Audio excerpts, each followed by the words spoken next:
This video is an excerpt of my probate course where I teach you what to say and how to say it with confidence. We talked about the 3 different directions that the conversation can go. When you say, ultimately, have you and your family decided that at some point you'd like to get that property on the market and to get it sold?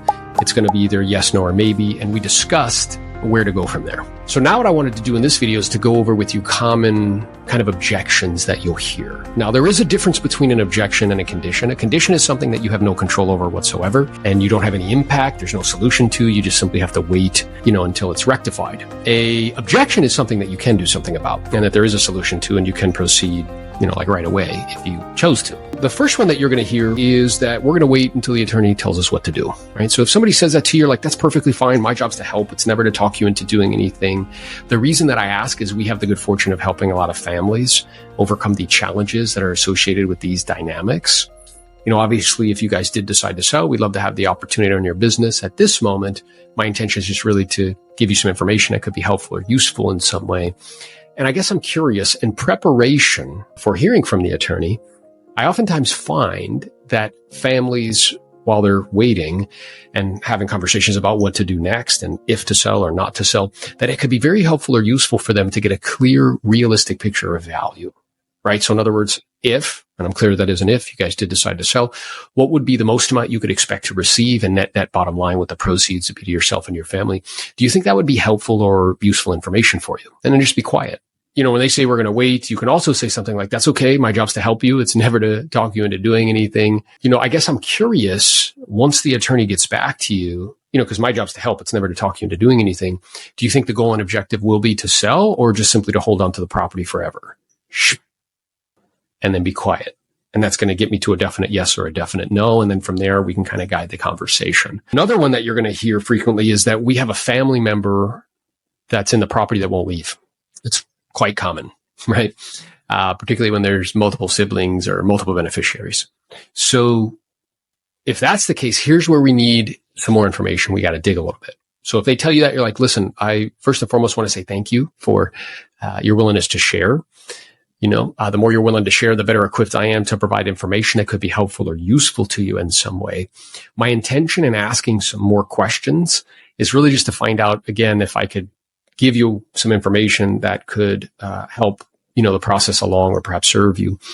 So I guess I'm curious, the individual that's there, it's not uncommon that, family members want to stay there, but they don't actually have the means or the ability to stay there or to purchase the other parties out. So just so I'm clear, do you think your family member has the ability to actually maintain the property from a financial perspective or perhaps purchase it from the others? Or is that not the case? Shh. Be quiet. More likely than not, with a super high degree of probability, they don't have the means and the ability. And you say, okay. And then I guess I'm wondering, because for some families, it's perfectly fine, where collectively they get together and the siblings say, hey, we're going to allow them to live there and we will split the cost of doing so. Is that the case for you guys? Or is that not something that you guys are okay with? And then be quiet. And they'll be like, yeah, we're not okay with that. Okay. So it sounds like ultimately the goal and objective is going to be to sell the real property. It's just a question of timing and kind of trying to maintain familial harmony. Is that right? Okay, great. So now I'm clear on that. See, and the only way I can get clear is by digging and asking some more questions. Now, another nuance to this is if they say no and they're being adamant and they won't leave, I'll say, okay, and I'm looking here. It looks like this is a homesteaded property for your family member that passed, meaning it was their primary residence. Is that right? Yep. And I'm wondering, did they die testate or intestate, meaning with a will or without a will? And again, my intention in asking is not to be nosy, just to see if I can give you any more information that could be helpful or useful. And they're like, yeah, they died with a will. Okay. And in the will, did it stipulate anything with regards to the real property? Because perhaps it did. Maybe it said Susie, Tim, and John get the property and, Jacob gets nothing. You know what I mean? But usually that's not the case. Usually they passed away either with a will and it didn't say anything about the real property or intestate without. And being that it's a homesteaded property, this is where it gets a little nuanced. I'm not an attorney. This is just what I've learned over time. And it's passing to linear heirs, which is a fancy word for direct descendants like siblings or children. Linear meaning like in a line, right? You really have multiple owners in that instance. So it depends, right, on what the situation is to be able to give some information that could be helpful or useful, right? Or to add value. to help them to solve their problem, because that's really what we're looking to do here.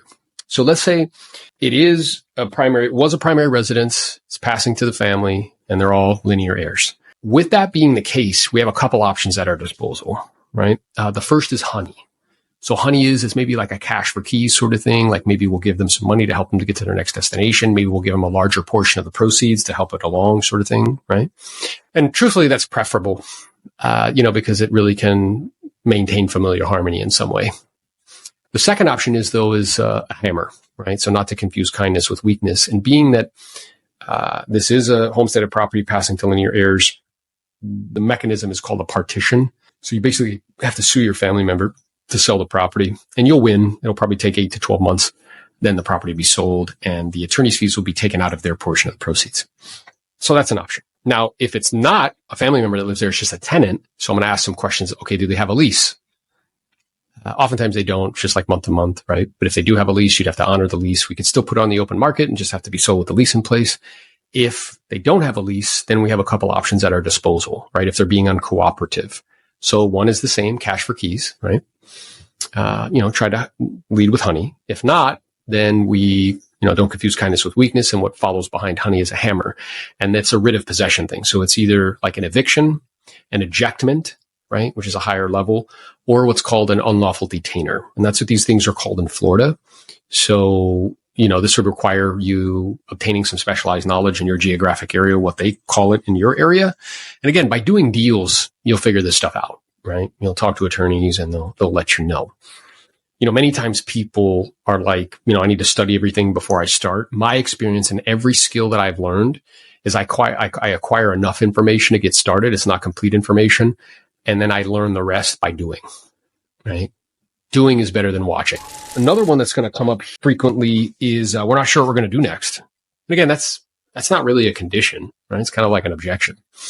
And if they say that, it's like, yeah, it's perfectly fine. My job's to help you. It's never, ever to talk you into doing anything. The reason that I ask is we have the good fortune of helping a lot of families under the same set of circumstances overcome the challenges that are associated with the dynamic. And I do oftentimes find that when families are having conversations with regards to what to do, and either way is fine, whether to sell or not to, it can be very helpful or useful for them to get a clear, realistic picture of value, right? So in other words, if you did decide to sell, and I'm clear that that is an if, what would be top dollar and the most amount you could expect to receive, and net bottom line with the proceeds would be to those that are involved? Do you think that could be helpful or useful to you in some way? They're like, yeah. You say, okay. And I oftentimes find as well, I don't know if it's applicable in this instance, that sometimes families can use some extra help or assistance, such as with maybe like an estate sale for items on the inside that may have value, helping to get contents cleared out or donated to local charities, or even some light handyman work to prepare the property for sale. Do you think any of that could be of help or assistance? Yeah. And just by you saying that demonstrates that we should get together and discuss the options. May I make a suggestion? And we go into a closing sequence, right? To book specifically for that type of call, if they're not sure what they're going to do next, is like a phone or a Zoom appointment, because it's just more efficient, right? I want to get in front of them. I want to add value, but it's just more efficient in terms of doing so. And then another one that you're going to hear frequently is we have to clear out the property first, right? Not uncommon, because, a lot of these homes are secondary homes for people, or even if they're local in the area, it's still, full of contents, right? And that's very overwhelming procedurally for two reasons. One is the practical component, because beneficiaries, they may not be local. They have to fly in. The other is the emotional component, which is dealing with contents, which is difficult because we imbue contents with like meaning as humans, right? So it's just difficult emotionally to go through that stuff. So when they say that to me, though, I really view that as an objection. It's not a condition. So what I would say in that instance is like, okay, and that's perfectly fine. I'm here to help you. I'm never here to talk you into doing anything. And it's not uncommon that when the contents, need to be dealt with, that families make a trip down to see if there's anything that they have sentimental value to them and that they have interest in. Have you guys already done that yet? And they'll tell you yes or no. And it's like, okay. And I'm curious because usually once families decide what, has value to them, the next step is like something like an estate sale or getting stuff cleared out or donations or just like disposition, like getting rid of it, because there's not that much value there. Do you think if you could get connected with vendors that are licensed, bonded, and insured that can help you with estate sales, clear outs, handyman work, all that stuff, that would be helpful or useful to you in some way? And they'll be like, yeah, it'd be fantastic. Okay, well, just by you saying that demonstrates that we should get together and discuss the options. May I make a suggestion? And then we close. Based on what you've been kind enough to share with me, I'm hearing a couple things from you pretty clearly. The first one is that, you definitely want to sell. You just have to deal with the contents. The second is that the more information you can gather with regards to the property and what you could expect to receive, as well as some of these ancillary services, estate sales, clearouts, handyman work, the better equipped you'll be so you can make that decision that you feel is best when the time is right. So what I'd like to do is this, and I wouldn't mind. We have a lot of clients that are in a similar stage in the process. And what we do initially is we schedule a very simple 10, maybe 15-minute, no obligation whatsoever, phone or Zoom appointment where we can see each other.